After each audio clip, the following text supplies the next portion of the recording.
अगस्त 2005 को 5 नौजवान एक अंडर वाटर गुफा को एक्सप्लोर करने जाते हैं। ये केव प्रोवो यूटा में वाई माउंटेन के पास था। इसे केव ऑफ डेथ यानी मौत की गुफा भी कहते हैं, क्योंकि यहाँ से जिंदा बचकर निकलना लगभग नामुमकिन था। इन पांचों को इस बात का अंदाजा भी नहीं था कि इस केव के अंदर उनकी मौत उनका इंतजार कर रही थी। तो दोस्तों, ये घटना गोलम ट्रेजेडी के नाम से मशहूर है, जिसके बारे में आज हम आपको बताने वाले हैं।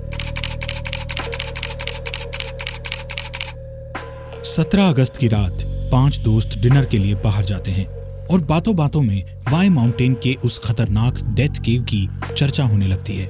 ये माउंटेन BYU कैंपस के पास था, इसलिए लोकल स्टूडेंट्स को इसके बारे में पता था। पिछले साल ही 2 गुफा खोजियों ने इस गोलम केव का सर्वे करके सबको आगाह कर दिया था कि ये बहुत खतरनाक केव है। इसकी ऊंचाई सिर्फ 4 फुट थी, जबकि 1 फुट तक तो पानी ही भरा हुआ था। यानी अगर किसी को अंदर जाना हुआ तो उसे काफी झुककर 100 फुट तक चलना पड़ेगा, वो भी छिछले पानी में, क्योंकि केव के अंदर जाने के लिए यही एक इकलौता रास्ता था। ज्यादातर खोजियों के लिए यह आसान काम नहीं था, इसलिए कोई भी वाई माउंटेन के आसपास फटकता भी नहीं था।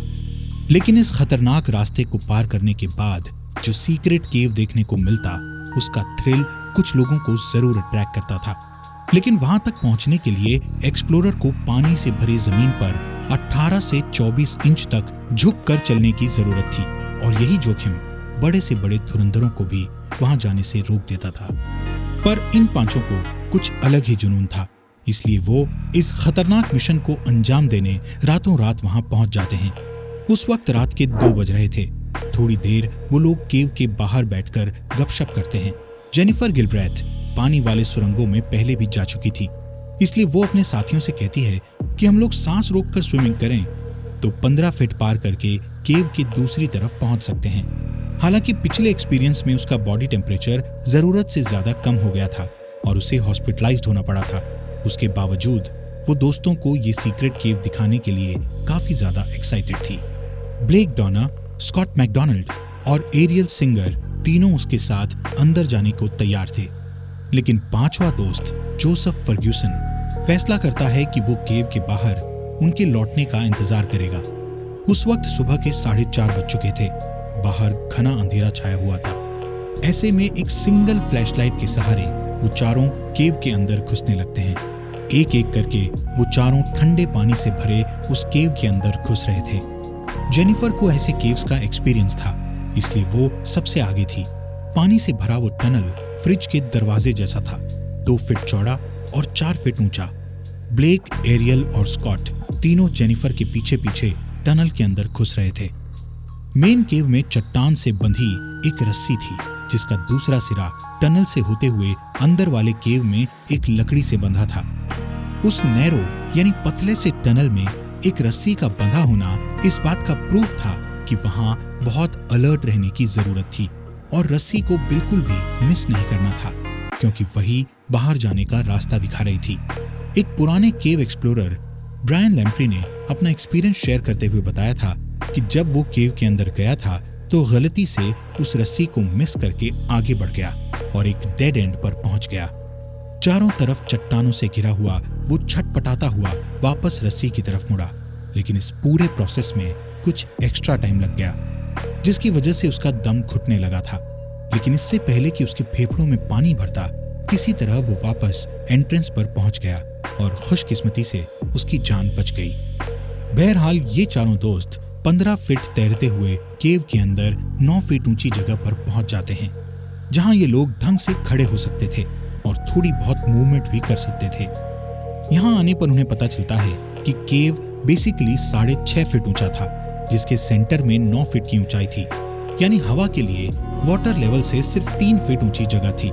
बाहर जोसेफ इन चारों के लौटने का बेसब्री से इंतजार कर रहा था। उसे पता नहीं था कि उसके दोस्तों ने अंदर कितनी देर रुकने का प्लान किया था।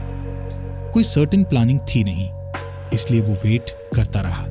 करीब 1 घंटा बीत जाने के बाद वो केव की तरफ जाता है और उस पानी से भरे होल के अंदर झांक कर देखता है, लेकिन उसे वहां ना तो कोई फ्लैशलाइट दिखाई देती है और ना ही कोई हलचल सुनाई देती है। इस वक्त 5:30 बज रहे थे और उसे कुछ समझ नहीं आ रहा था कि वो क्या करे। आखिरकार वो अपने कुछ दोस्तों को फोन करके बुलाता है और करीब 6:25 पर पुलिस को भी फोन कर देता है। यहाँ पता चलता है कि जब चारों दोस्त केव के अंदर घुसे थे तो नर्वसनेस और घबराहट से उनके दिल जोर जोर से धड़कने लगे थे और चेहरा पानी के ऊपर आते ही उन लोगों ने गहरी सांस खींची थी, लेकिन बदकिस्मती से यह हवा सांस लेने लायक नहीं थी। केवर्स के मुताबिक जो हवा नॉर्मल रेंज यानी 21% ऑक्सीजन और 79% नाइट्रोजन के नीचे हो उसे बैड एयर यानी खराब हवा कहते हैं। अब ये केव बरसों से स्टैग्नेंट था, जहां साल दर साल कई एक्सप्लोरर आते गए और उनके सांस लेने की वजह से ऑक्सीजन लेवल कम होता गया और कार्बन डाइऑक्साइड बढ़ता गया। इसके अलावा केव में मौजूद लाइमस्टोन भी कार्बन डाइऑक्साइड के लेवल को बढ़ाने के लिए काफी हद तक जिम्मेदार था। कुछ जगह पर मोमबत्तियों के निशान भी साबित करते थे कि कुछ एक्सप्लोरर्स ने जलती हुई मोमबत्तियों को छोड़ दिया होगा, जिसकी वजह से भी काफी सारा ऑक्सीजन खत्म हो गया था। केव के अंदर हवा का फ्लो न होने के कारण हाई कॉन्सेंट्रेशन में कार्बन डाइऑक्साइड वाटर लेवल के ऊपर पूरी तरह सेटल हो चुका था, यानी एक तरह से केव के अंदर की हवा जहरीली हो चुकी थी। इन चारों को इस बात की बिल्कुल भी खबर नहीं थी। हालांकि केवर्स केव के अंदर ज्यादा वक्त नहीं बिताते थे, लेकिन उतनी ही देर में उनके सोचने समझने और मूव करने की ताकत इतनी कम हो जाती थी कि उनके लिए वापस एंट्रेंस की तरफ लौटना लगभग नामुमकिन हो जाता था। सो ये चारों भी जब अंदर उस 9 फीट वाली जगह पर पहुंचे तो उन्हें एहसास हो गया था कि यहाँ सांस लेना मुश्किल है, इसलिए तुरंत ही वो लोग वापस लौटने लगे। अब क्योंकि एंट्रेंस होल बहुत छोटा था, इसलिए एक बार में एक ही बंदा वहां से निकल सकता था। जेनिफर सबसे पहले आगे बढ़ती है, लेकिन एग्जिट होल तक पहुंचने से पहले ही उसका दम घुटने लगता है और उसके सोचने समझने की कैपेसिटी भी कम हो जाती है। अगर उस वक्त केव में 10-12% भी ऑक्सीजन बचा होता तो उसके पास 60 सेकंड्स तक का समय होता, जितनी देर में वो बाहर निकल सकती थी। ऐसे में अगर रस्सी उसके हाथ में नहीं होती तो शायद बाहर का रास्ता ढूंढ पाना भी नामुमकिन होता। इधर केव में मौजूद उसके दूसरे साथियों को इस बात का अंदाजा नहीं था कि जेनिफर जिंदगी और मौत की लड़ाई लड़ रही है। वो तीनों इनर केव के अंधेरे और दम घुटने वाले माहौल में खड़े थे। अनुमान के मुताबिक 30 से 60 तक गिनने के बाद एरियल वहां से निकली। सिर्फ 2 या 3% ऑक्सीजन लेवल होने के कारण उसके सांस लेने की स्पीड डबल हो गई थी। तैरने के लिए पानी के अंदर मुंह करने से पहले उसने एक गहरी सांस ली और अपनी बची कुची ताकत लगाकर एग्जिट की तरफ बढ़ गई, लेकिन रास्ते में अपने ही फ्रेंड की बॉडी ने उसे रोक दिया। वो टनल इतना नैरो था कि वहां से एक बार में सिर्फ एक ही बंदा बाहर आ सकता था। 2 लोगों के लिए वहां कोई गुंजाइश नहीं थी। ऐसे में एरियल के लिए पैनिक होकर हाथ पैर मारना स्वाभाविक था। इसी छटपटाहट में उसने सांस लेने की कोशिश भी की, जिसका नतीजा हम सभी जानते हैं।